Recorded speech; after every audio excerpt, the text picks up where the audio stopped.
साथियों, कैसे हैं आप सभी। आशा करते हैं कि आप सभी अच्छे होंगे और मस्त होंगे, अपना भी ख्याल रख रहे होंगे। तो दोस्तों, ये हमने 12 अप्रैल का हमने होमगार्ड का मॉक टेस्ट लगाया है। तो इसमें स्कोर तो हमारे 56 नंबर बने हैं। तो दोस्तों, नंबर तो कम है, पर अब लास्ट टाइम पे जो बना है तो वो बना है, वही हम आप लोगों को शेयर कर रहे हैं कि 56 नंबर बने हैं 100 में से, और 53 नंबर बने हुए हैं, और उनमें से हमारे 47 क्वेश्चन गलत हो गए हैं। तो दोस्तों, आपको मैं ये बताना चाहता हूँ कि अब जो स्कोर बनना है वो तो है ही है, पर अपना रिवीजन पे अब जितना ध्यान दे सकते हैं वो दीजिए। अब नया कुछ पढ़ने की अब ज़रूरत नहीं है किसी को भी, ठीक है। तो जितना भी हो सके तो अपना जो पुराना पढ़ा हुआ है उसको बार बार रिवाइज करें, और ज़्यादा से ज़्यादा रिवीजन करें, और लोड ना लें कि एग्ज़ाम हमारा 25 तारीख के आ रहा है या 26 को, जो भी आ रहा है, तो उसकी डेट आ चुकी है। एडमिट कार्ड भी कुछ दिन बाद इशू होने लगेंगे। तो इसमें एक चीज़ है कि अपनी पढ़ाई अभी तक करी है, जो नोट्स बनाए हैं उनको ही बार बार रिवाइज करें, और उनको ही बार बार रिवाइज करने से ये होगा कि आपने जो पढ़ा है वो कंठस्थ हो जाएगा, आना होगा तो उसी में से आ जाएगा, ठीक है। और आगे नई चीज़ पढ़ने की कोशिश बिल्कुल ना करें कि अगर आप नई चीज़ पढ़ना चाह रहे हैं तो उसमें से आपका टाइम बिल्कुल है नहीं, तो नया तो बिल्कुल ना पढ़ें। मेरा सजेशन तो यही है कि नया बिल्कुल ना पढ़ें, क्योंकि नया पढ़ने के लिए टाइम नहीं।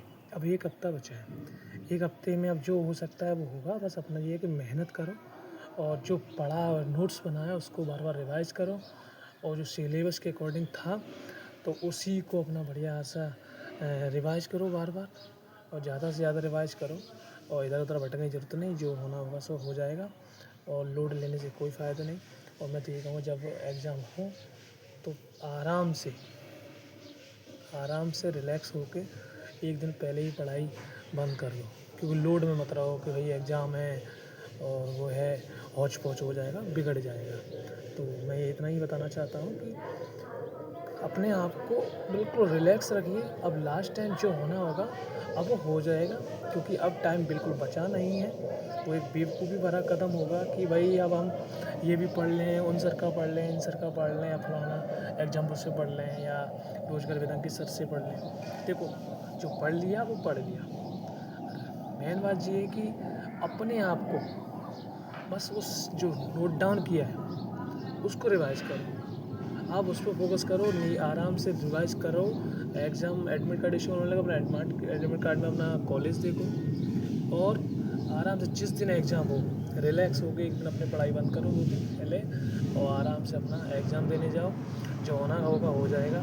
और रही बात ये कि अगर आपका एग्ज़ाम बिगड़ भी जाता है, मान लेता हूँ कि किसी लोगों की तैयारी कमज़ोर है और उनका एग्ज़ाम बिगड़ भी गया है, तो अब लास्ट टाइम करके लेंगे आप 1 हफ़्ते में। बताइए 1 हफ़्ते में कर क्या लेंगे आप।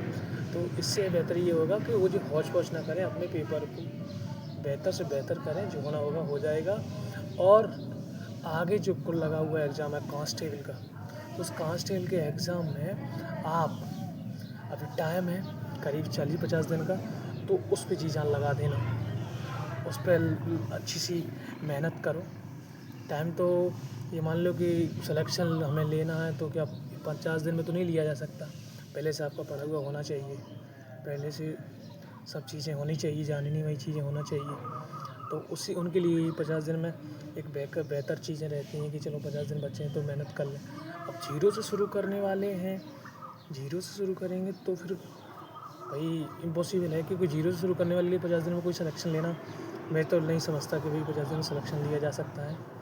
और भाई उनमें का मैं हूँ नहीं, मैं अपनी बात करूँ कि उनमें का तो मैं हूँ नहीं कि कोई 40 दिन 50 दिन में सिलेक्शन जीरो शुरुआत करें और लास्ट तक अपनी बुक करें और कर लें। तो दोस्त, इतनी बातें करने वाले थे हमारे RW को 12 अप्रैल को जो हमने एग्ज़ाम मॉक टेस्ट लगाया था RW पे, तो हमारा स्कोर इतना बना है। अगर आप लोगों को हमारी वीडियो अच्छे लग रहे हैं तो अच्छे से पे कमेंट कीजिए दोस्तों। और हम एक बात और बताना चाहते हैं कि दोस्त, मैं कोई बात, अगर मेरा कोई भी 102 क्वेश्चन बनना है, 102 क्वेश्चन सही हो रहे हैं या हमारे 240 क्वेश्चन, हम वही राइट बताएंगे। मैं एक क्वेश्चन या एक नंबर ऊपर नीचे नहीं बताएंगे। तो बस यही है, इतना ही बताना चाहता हूँ। तो वीडियो अच्छा लगता है तो आप लोग कमेंट कीजिए और लाइक शेयर सब्सक्राइब कीजिए। जय हिंद।